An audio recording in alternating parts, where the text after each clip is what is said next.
Pokemon movies. You know them, we all have opinions on them, and none of us will ever agree on which is the best one. But hey, that's okay, we're all wrong sometimes. If you're new, this is part 2 of a 3-part series where I watch every single Pokemon movie and give it a rating out of 20. The grading system goes as follows: story, battles, enjoyment, and Ash's mortality, each category being worth up to 5 points. And if the movie has a good theme song, it gets a bonus point, making the highest score a 21 out of 20. Today, we're talking about the next era, the Golden Era, which some of you got a little pressed about the name. It's just because I watched them and liked them as a kid. It's really not that serious. Like, a fourth of the score comes from whether or not Ash dies. This isn't like a Rotten Tomatoes review. We're silly here. Also, I'm renaming the post-Kalos era to the modern era because it just rolls off the tongue better. So, without further ado, let's get on with it. First, we got the start of the Sinnoh movies, Rise of Darkrai.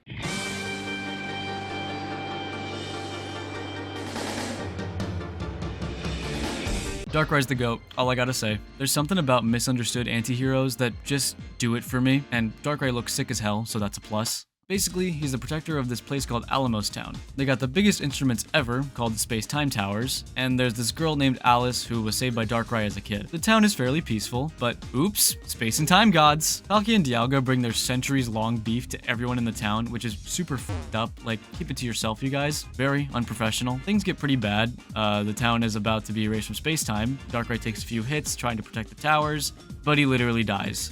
So, to save the day, Ash and Dawn, forgot to mention, Max and May got killed off screen as well, play Palkia and Dialga's favorite mixtape in the towers, and they leave our dimension. I didn't know they would chill like that, honestly. And I lied about the Darkrai dying thing. He's fine. Oh, and there was this Baron guy who got turned into a licky for a bit and kept like licking people. It was pretty weird. Please put this guy on a list. I loved this one as a kid and I still like it now, so nothing's changed. Darkrai's story was super sweet and made me a little teary-eyed at times. 4 out of 5. The scale of the fight between Palkia and Dialga was actually insane, even if they were just using the same move over and over. It felt like I was watching a Godzilla movie or something. 5 out of 5. Enjoyment was a solid 4. It was a simple, fun watch, but it didn't have me jumping out of my seat for joy, and Ash was fine for pretty much the whole duration, so 2 out of 5. Rise of Darkrai gets a 15 out of 20. Funny story, when I was a kid, the first manga I ever read was the adaptation of this movie, and I read it completely backwards. I guess I was too stupid to notice the page literally warning you to read it the other way, so I experienced the whole thing in reverse and thought it was normal. And I had watched the movie, so I knew exactly how the plot played out, and I still didn't think it was weird. My brain was rotted from the very start. Anyways, next up is Giratina and the Sky Warrior.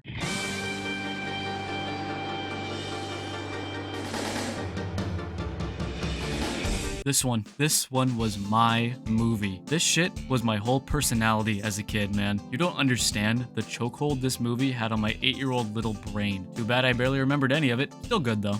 Cool thing about these movies set in the Sinnoh region is that they're all connected like a trilogy. The events of the previous movies carry over into the next, which is pretty unheard of for a Pokemon movie. It's honestly pretty cool. The crazy fight that Dialga and Palkia had in the last movie brought pollution into Giratina's world, so naturally he's pissed off. But Shaman gets caught up in it all by mistake and assumes Giratina is trying to kill it. Ash and the gang agree to take Shaman to the Flower Garden for whatever reason, but get caught up in an even bigger predicament on the way up there.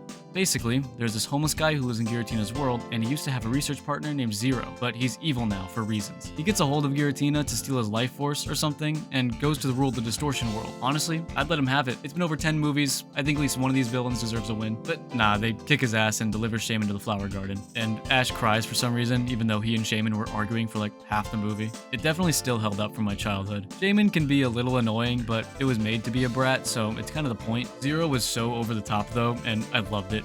Cartoonishly evil villains are the best breed of villain, and I'll die on that hill. And like I mentioned before, this being connected to Rise of Darkrai was super cool, so 4 out of 5. The battles were cool, but not nearly on the same scale as the fights between Dialga and Palkia in the last movie. Still, Giratina fighting Zero in his fanboy-ass ship was fun, so 4 out of 5. Oh wow, another 5 out of 5, huh? Super critical and original, man. What's next? Gonna give the sky a 5 out of 5 for being blue?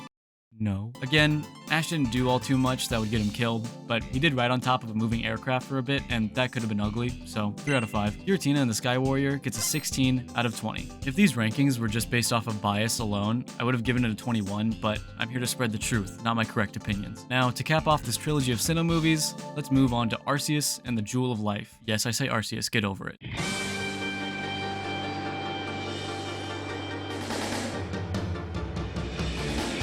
final movie of the Sinnoh trilogy, and a pretty good one to cap it off, to be honest. It's about Arceus coming back to lay judgment all over the people who wronged him in the past. Don't know why he sounds like a normal dude, but whatever. Turns out, he was betrayed after giving some humans the Jewel of Life, which brought peace and prosperity to their lands. But it was just a 30-day trial period, so they had to give it back eventually. Only they didn't, and backstabbed a literal god. Not a wise choice, but who am I to judge? So Dialga sends the group back in time to figure out what happened and change the future. There's a pretty cool guy named Damos, and he wants to give the Jewel of Life back, but an evil fella named Marcus doesn't want to. So he tries to possess Damos and betray Arceus. Doesn't matter though, because Ash and the gang intervene and save Arceus. Ash himself does some crazy shit in this movie, by the way. Like, there's no feasible way he got that. But yeah, the future is fixed and everyone's chill now. Super fun concept for a movie like this. I've always really enjoyed time travel shenanigans that aren't super convoluted, and they kept this one simple. 5 out of 5. Battles weren't anything crazy, but they were fun nonetheless. Seeing the legendary trio scrap at the beginning was sick as hell though. 3 out of 5. Got another 5 out of 5 for enjoyment. It's par for the course at this point. In this one, Ash wasn't too close to dying, instead he was close to being wiped from existence entirely,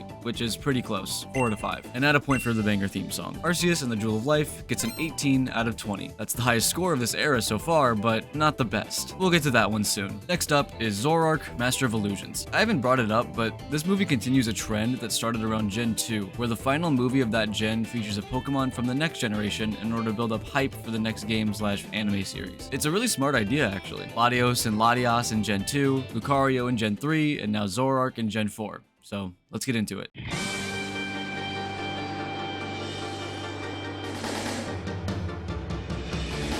At this point, I was kind of zoning out, to be honest. I had watched 12 Pokemon movies over the course of the past day or two, and it was starting to catch up with me. So a lot of this movie just went in one ear and out the other. Sorry. I'm not letting that affect the score though, so don't worry about that. So the main group are traveling to this city where a major Pokemon Bocker championship, yes, it's called Bocker, is happening. But the main guy competing, Kodai, is an evil asshole who's holding Zorua and Zoroark hostage. Zorua escapes, runs into Ash, and everything goes to shit. This wasn't a good movie to lose focus on, cause a lot happened in it, and I can barely remember any of it. Legendary beasts show up at some point, and they're shiny for some reason, and Celebi is connected to the town through clocks, so that thing is back. I think the evil guy grabs Celebi by the neck at some point. I can't fully remember, but the movie ends with Zoroark dying, but not really, and Kodai getting tricked by an illusion. I do vividly remember this one girl having a crazy design and her not doing anything. You'd think by her character design she'd be more important, but she had a total screen time of like a minute, if not less. I said I wasn't letting my own mistakes affect the score,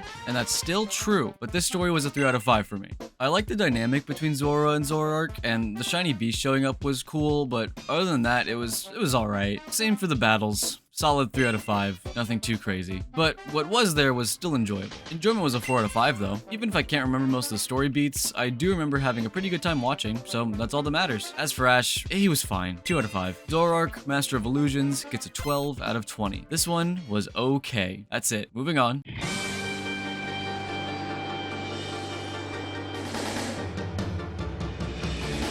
This is probably going to be controversial, but this one was the best movie of this era. Now, before you kill me for having an opinion, let me at least explain myself first. So, some background. There's this guy named Damon who can control Zekrom. He helps some people out in order to push his new startup or something, but they aren't really having it. But after some thinking, and more protecting them from a huge glacier, they realize Zekrom is actually really chill. Moving forward in time, this one takes place in a mountaintop town named Eindhoek. I think that's how you pronounce it. I don't know. It's been a while since I watched the movie. The main monument of this place is the huge castle poking out of the ground. It's called the Sword of the Veil, and is responsible for sealing the Dragon Force away in order to keep it from causing chaos. What's the Dragon Force? Oh, it's just the invisible power that flows throughout the entire planet, granting perfect harmony between all of life.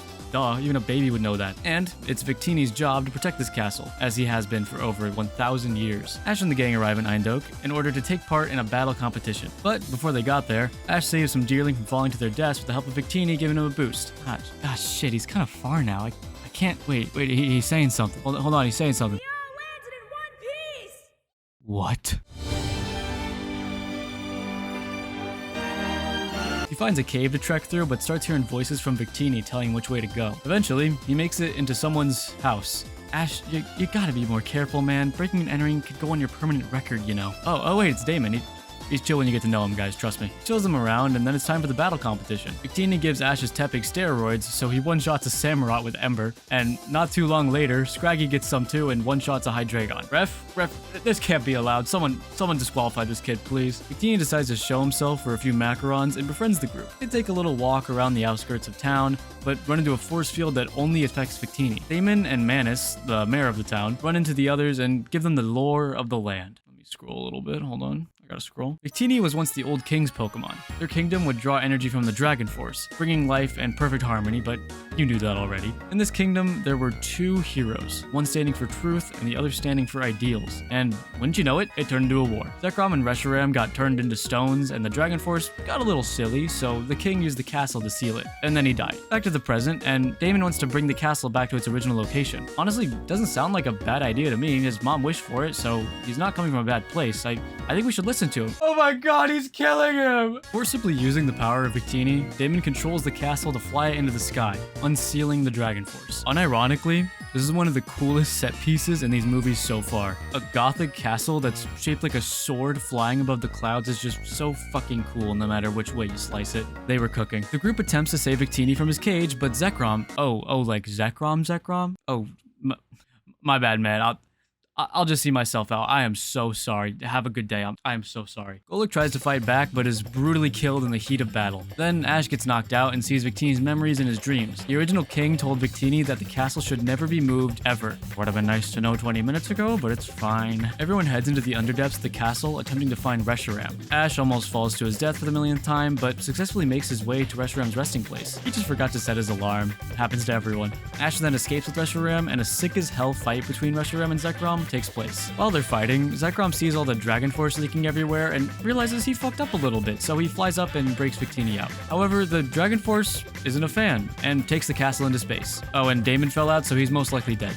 I'm just kidding, he's fine. Okay, so there really isn't any other way to explain this next bit, except for just saying exactly what happens. So, Ash freezes to death and loses the life in his eyes. We got another Ash death, baby, let's go!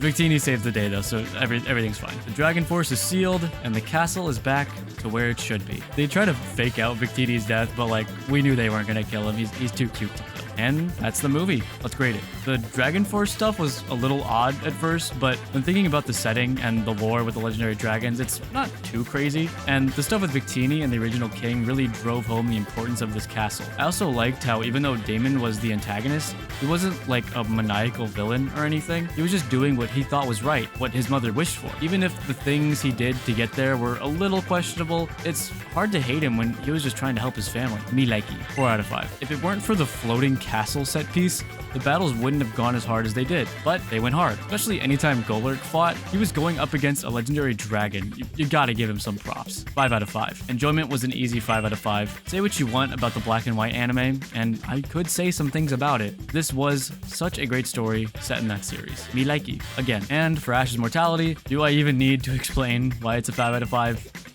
Come on. Bonus point for the theme song, by the way. Pokemon the movie, Black, Victini, and Reshiram gets a 20 out of 20. If I learned anything from this movie, it's that inside of you there are two dragons. One is gay, and the other one is gay. And that's just beautiful.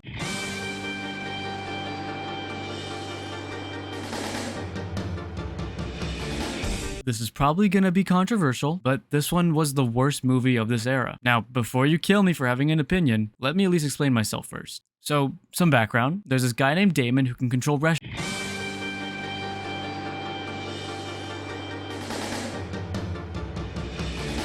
I won't lie, this movie flew by. Edward Elric is a horse named Keldeo, and he has to prove himself to the Swords of Justice by defeating Kyurem. Don't know why Kyurem just lives in a Colosseum-shaped abandoned train station, but maybe that's just the vibe. It freezes the Swords of Justice, and Keldeo gets its horn cut off. But Kyurem isn't finished with him, so they go on a cross-country chase for a while. After a lot of flashbacks, and Iris and Silence sacrificing their lives in vehicle crashes, he gets a shonen power-up and fights Kyurem for real. He still loses the battle, but he wins in friendship, and that's all that matters. Like I said, this movie felt super fast. It was only 71 minutes, so it makes sense, but it felt like I just watched an episode of the anime or something. Story was nice though, with some good messaging for the little children. 3 out of 5. Throughout the movie, the battles were alright, but then the final battle between Keldeo and Kyurem came around, around, and it was great. They popped off with the animation, the choreography. It was heat. 4 out of 5. Joven was a 4 out of 5 as well. Not perfect, but still a fun watch. Ash was totally fine the whole time though, so 2 out of 5. Good change of pace from the last movie. Point for banger theme song as well.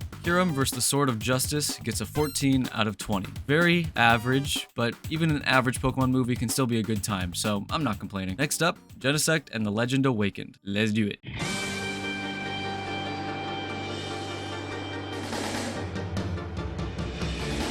Another short one. Basically, Mewtwo's a woman now, congratulations, and a group of Genesect are trying to find their home from millions of years ago. There's one Genesect who's really cute and nice and just likes this one flower and wants to go home, and the flower reminds it of its home and it's crying and it's just... Sorry. The red one's an asshole though. They try to take over Central Park, but Mewtwo isn't a fan, so they try to reason with the mean one, and it turns into a fucking awesome city fight. What can I say? I'm easy. They go all the way up to space, and red Genesect understands the meaning of life now. I'm not gonna go into crazy detail since I don't want this video to be longer than it already is, but the themes and messaging in the movie actually hit so hard, and using 2 man-made Pokemon to show both sides of that conflict with humanity was such a good idea. And at the end, they find a new place to live with the same flowers that bloomed at their previous home. Story's a 5 out of 5. Again, it was short, just like the previous one, but I feel like the time was used so well to get the point across. And that one cute Genesect just broke my heart, man. Battles were a 5 out of 5 as well. Mewtwo versus the red Genesect through the city was so cool, it just makes my brain so happy. Enjoyment was a 4 though. Only because I didn't get to see more of the cute Genesect. I love them. Oh yeah, I totally forgot to mention Ash through this whole review. He was fine. There were like 1 or 2 close calls, but he's a big boy now. He can take it. 3 out of 5. Banger theme song too. Genesect and the Legend Awakened gets an 18 out of 20. I thought I wouldn't enjoy this random cluster of relatively short movies, but they're pretty fun so far. And we got a few more of similar length to go, so let's keep on.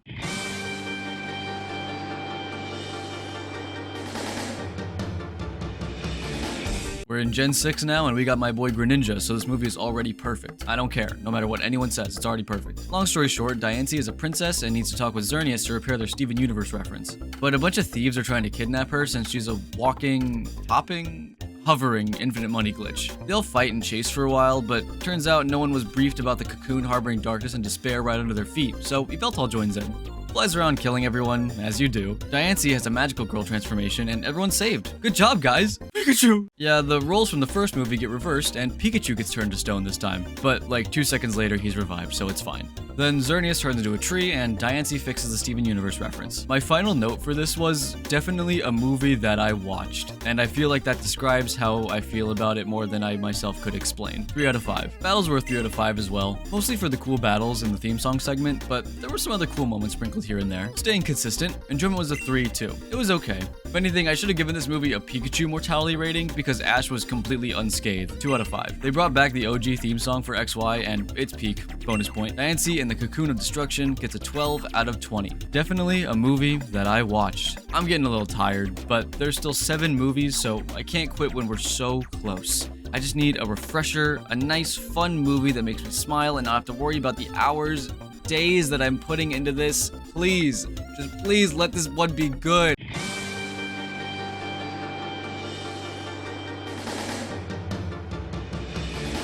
What do you do when you lose the will to keep going? Asking for a friend. If you thought I was harsh on Pokemon Forever, just you wait, because this one's gonna be rough. And if this is your favorite movie, I am so sorry, but you might want to skip this next one. Before I even get into explaining the plot and everything that happens in this movie, which isn't a lot by the way, let me make just one thing very, very clear. I hate Hoopa. Now, I see myself as someone who doesn't get too annoyed by fictional characters like some other people do. I mean, I've seen people talk about characters like they just killed their whole family or something when they were just being a little silly, but this one broke me. To me, there is nothing redeemable about Hoopa in this movie. It just says the same line over and over and over and over while having this grating voice that made me cringe anytime it opened its mouth. But I'm getting a little ahead of myself. Let's get through the movie and I'll give my opinions as we go, okay? In the past, when Hoopa was extremely powerful, it teleported to a random village in the desert. It stole some food and stuff, so when the people started to complain, it spawned an infinite money glitch. Hoopa basically became the ruler of this village, and it got pretty bored, so it summoned legendary Pokemon to battle. Things kept escalating, and eventually this dude showed up with a sick custom bong and sealed Hoopa's great power away. The man took Hoopa to his village and took it under his wing. He's got more patience than me, I'll just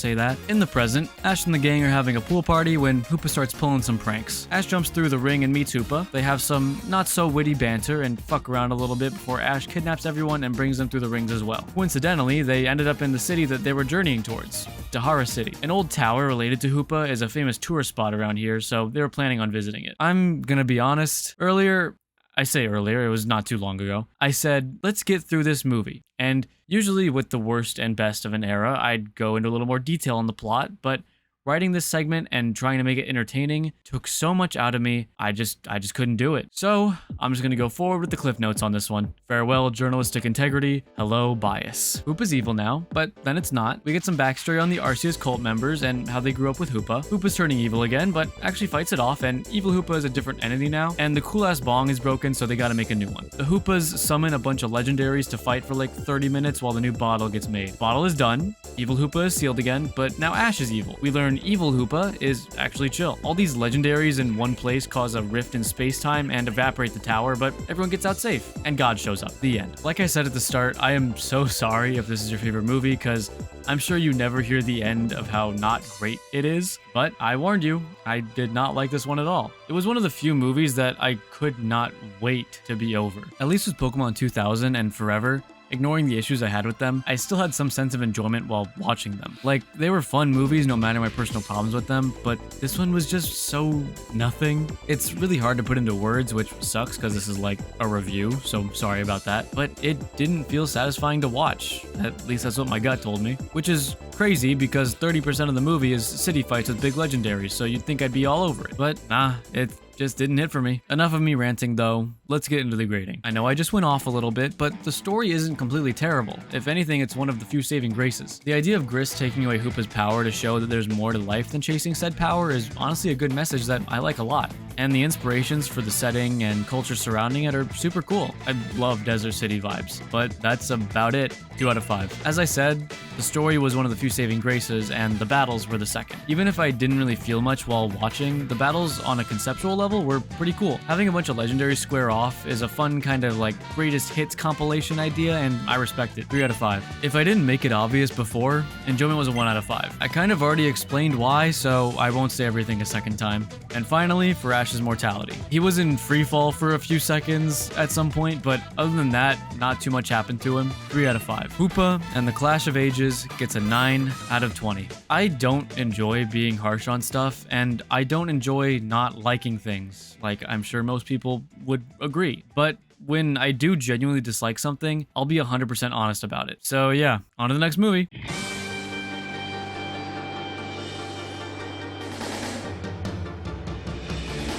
I swear, 80% of the villains in these movies gotta have some kind of futuristic aircraft. Volcanion gets the equivalent of a wheel clamp placed on him, and Ash gets the other, so they're best friends now. Volcanion over here is the protector of Magearna, so he wants to take her to this really pretty tree and guard it. But they get attacked, and this creep and this little rich boy kidnap Magearna and steal her heart, so she's dead. I mean, you need that to live, so it's a pretty safe assumption if you ask me. And the heart gets used to power a steampunk town, turning it into a giant floating castle, because of course it does. Pretty sick fights happen on it though, so I ain't complaining. Volcanion ends up sacrificing his life, but not really because it's a Pokemon movie, and Magearna is saved. Wow. Happily ever after. This one was pretty cute, gotta be honest. I like the banter between Ash and Volcanion, and his growth to accept some, but not all humans. Sometimes. 4 out of 5. The battles were amazing. The use of 3D environments that the XY anime is known for was at full play. And Ash Greninja, like, come on.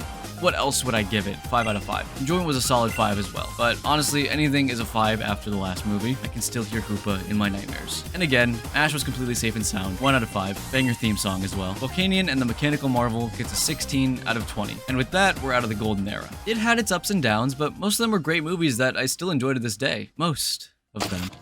And we'll save the rest for part 3. So, hope you enjoyed this one. Thank you so much for the support on the first part. I didn't think it would get that many eyes on it, I guess. But I appreciate the support so much, even if it's overwhelming. It means a lot. So thank you. And just putting it out there, I have memberships open. So if you want to get stuff like videos a few days early or like polls for future streams, your name at the end of the video, like all that kind of stuff. If you want any of that, only if you can though, if you have the money and you want to, then you can support me and become a member.